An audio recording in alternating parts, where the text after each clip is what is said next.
Okay, this is an update on the Land Rover. Not really done a lot this year until now. I've stuck the bumper back on the front, so it was time that was done. It was all painted up and welded up. Done a number of little weld repairs in the top of it before patching it. I patched it, welded it, painted it, put it all on, so that's sorted out. Wiring still needs to be done. Putting some focus to the doors. Basically I've taken the glass out, which is in there, and the door tops are the usual sort of condition, knackered. Being out for years, rain running in them, and the rain sits there and rots all the steel. So looked at these before. The bottoms of the doors need to be cut off and replaced. I was going to order new complete doors, but I'll be waiting a lifetime, I think, to get them, so it looks like I'm going to have to patch them up. Now you can buy these bits for the bottom, galvanized steel components, this shaped section to put in, but I was looking, and I reckon I could make something which would do the job just out of box section. If I got some box section and welded some thin steel angle to it, basically the thin steel angle slides under the turned over aluminium edge here, so I could make my own box section repair fairly cheap all the way around, and as far as I require. Basically, if it needs to go up right to the top, it could go all the way up. Depends on what the condition is. See, it seems to work using a system where you have this like angled section with a steel plate, a flat steel plate on the back of it, which slides under there, and that's what gives you the rigidity. But I'm thinking simple, approximately 30mm or 40mm box section would do this perfectly easily and would be fairly cheap. I could probably even get it in galvanized, 30mm galvanized box section. Then maybe I could get some light galvanized steel angle and plug weld it onto the side of it, and that would work. Now, say it has this piece which then is pop riveted over, so you've got the original steel on the back, then you've got an angled section of steel which is pop riveted on, and it seems the rubber is attached to that piece. Now I don't know whether the intention is that the stuff slides on as a conventional door rubber would, it slides onto the piece, but this isn't. This has got screws or some sort of rivets going through it. Don't know, these look like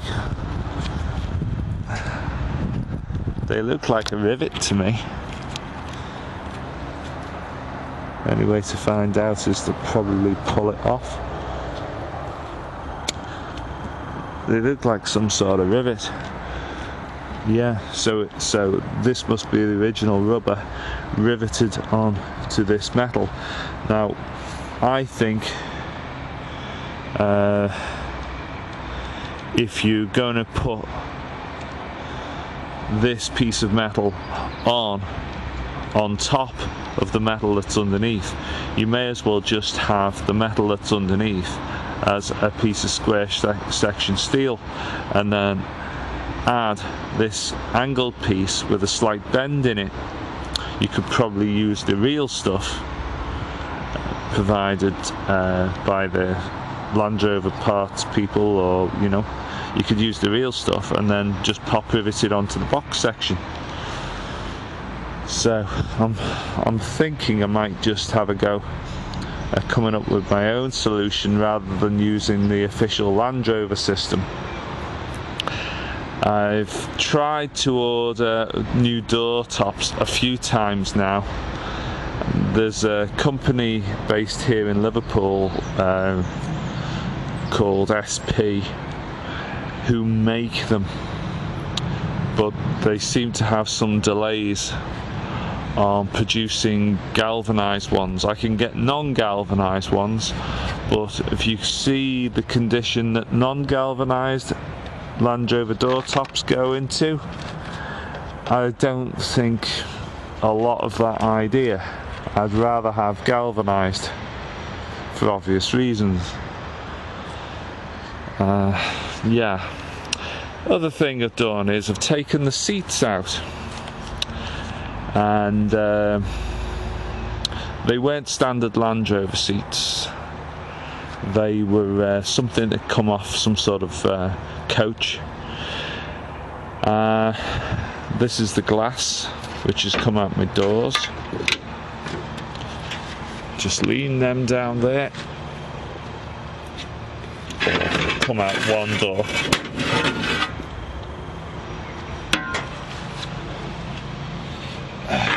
Yeah, stick them down there. Now,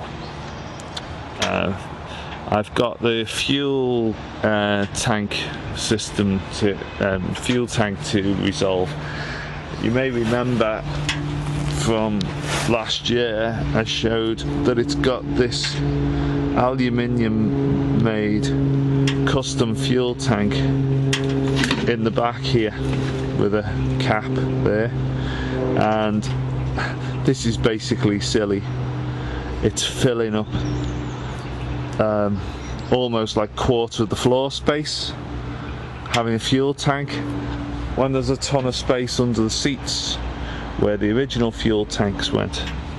Now if I lift these boxes and things at the back, or at the front I should say,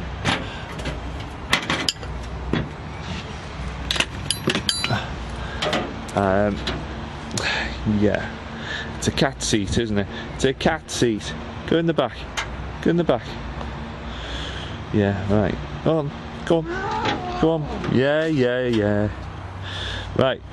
Now, Land Rovers, or at least the old series, they have these covers, or the lightweights anyway. I don't know about the others. They have these little covers which latch on these little twist gadgets here. Now I don't know whether these have been chopped up. Judging from the hole in the edge there, it looks sort of like it's been, looking at it, it's galved all the way around, galvanized, so it's not been reduced in size. So this thing would sit sort of like that, and it has this edging piece here to make sure it clips somehow. What's that? Nothing. Right, okay, so it has this, as I say, this thing which clips there, and that will cover the fuel tanks somehow. See, this had a fuel tank on each side, and I suspect it might have had two separate caps. So you lift the base of your seat up, you'd remove this, and the fuel tank could be there with a cap, and you'd fill it up at the petrol station.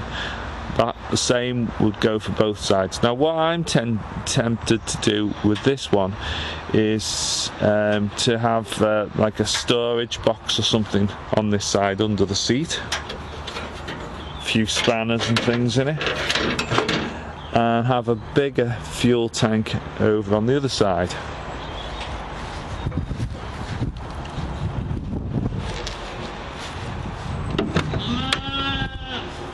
I'm here. Right, this is the little bin which normally sits in the centre of the two seats, and it's quite heavy. Now you can see the space I've got here for a fuel tank. Now I've been looking at a few options I've got here. One option is that I buy a polyethylene or polyurethane or whatever it is, HDPE plastic boat fuel tank.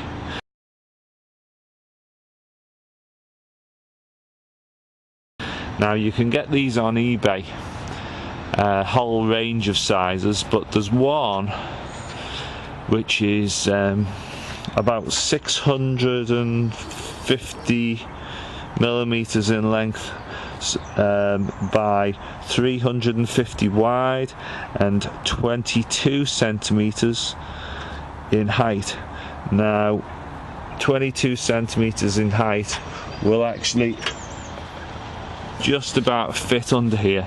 Now this spirit level is in here so that I can use it to measure the height from the bottom of the spirit level to the metal underneath the seat, and I reckon with a little bit of magic I will be able to get that plastic fuel tank in here. Yes, yes, I'm here. They just call out every now and then and hope they get a reply. These sheep do. Okay, so I would get one 350 mil wide by 220 in height. Do you know it's rude to talk with your mouth full. It's rude to talk with your mouth full. Do you know that? Anyway, so a plastic one would fit. The only issue is it's a bit of a pain having to lift the seat up. So what I prefer is to have a filler neck on the side here, so that I don't have to lift the seat up, but I can open the door, then get to the filler neck. So the question is can I cut a hole in the side of one of these plastic boat tanks and attach an angled pipe so that I can make my own filler neck? Show you the filler neck which I've got. Yeah, funny noise. Yeah, I'll show you the filler neck which I've got. I think I've got it round here. There we go. There's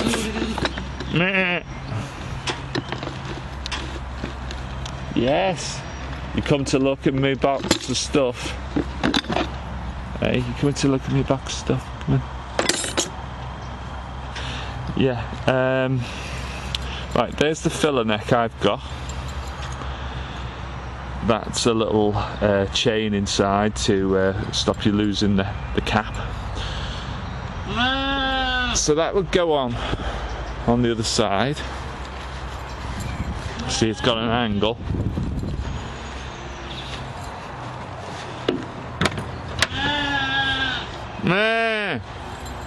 So I reckon that would fit on the side somewhere around here.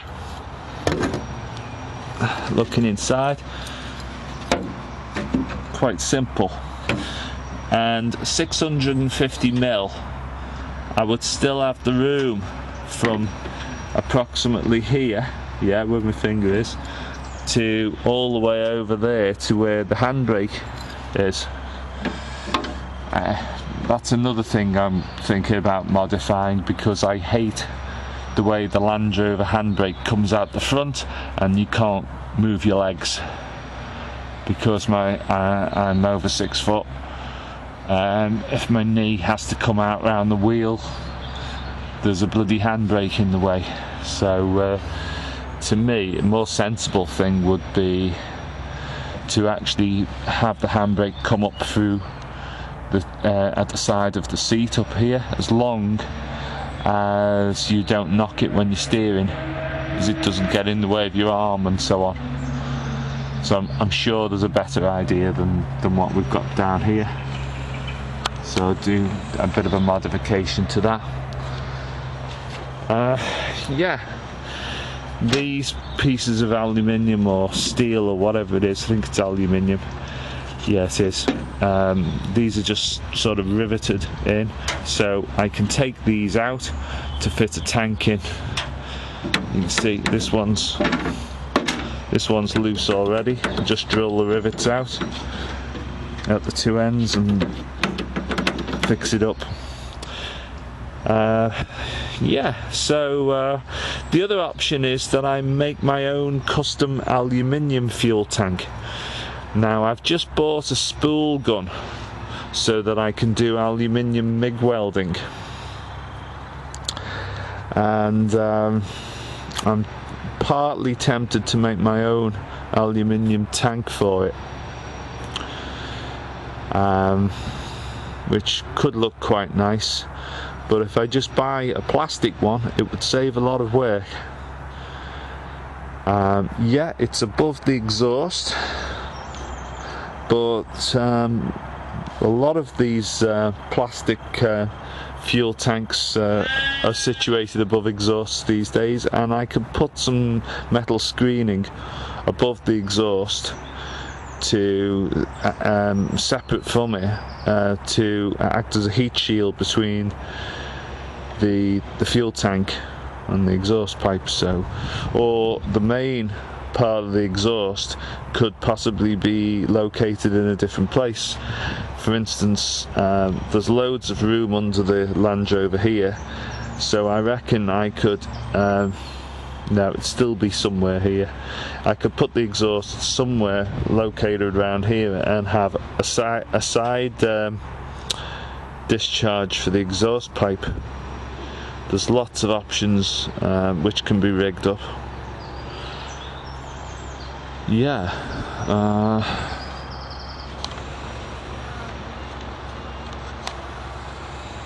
so that's it. How would I fit a nozzle onto a plastic tank?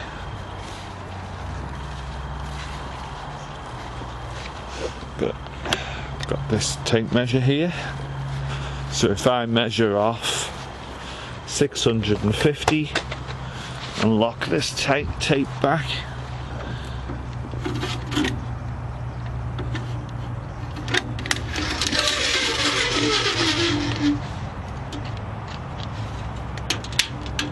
right, so there's 650.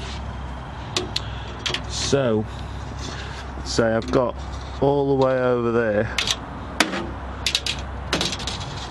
underneath to get a 650 fuel tank in. So you can see I would have plenty of space to fit a nozzle in, but it's just attaching that nozzle onto the side of a plastic fuel tank, which I don't get. I don't know the answer.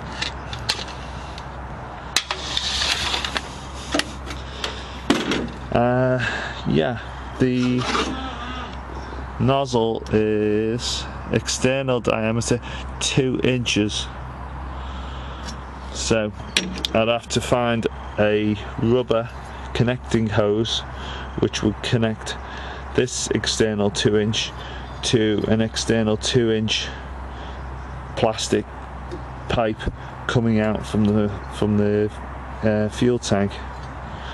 just so I can get that there. You see the nozzle fitting onto the tank would actually have to go into the end of the tank and quite low down, so that I can put the filler hose in the side here. Yeah. Other things, I've managed to get myself a proper Landrover lightweight heater, and I found some hosing off a vacuum cleaner at a boot sale, and I've managed to get that all hooked up. As to whether that's suitable with the temperature that flows through it, I don't know. I hope it will be. It seems to go okay. It's not black, it's grey. It'll do. Yeah, so there we go. So got lots of things in the pipeline. It's about time that fuel tank was done and the doors were fixed up. I've got slam locks, no, not slam locks, whatever they're called, locks, the ones which are more secure than these, to go on as well. But I did think I was going to buy 2 complete doors brand new, but no one's coming through with that idea. So anyway, there you go, here's an update.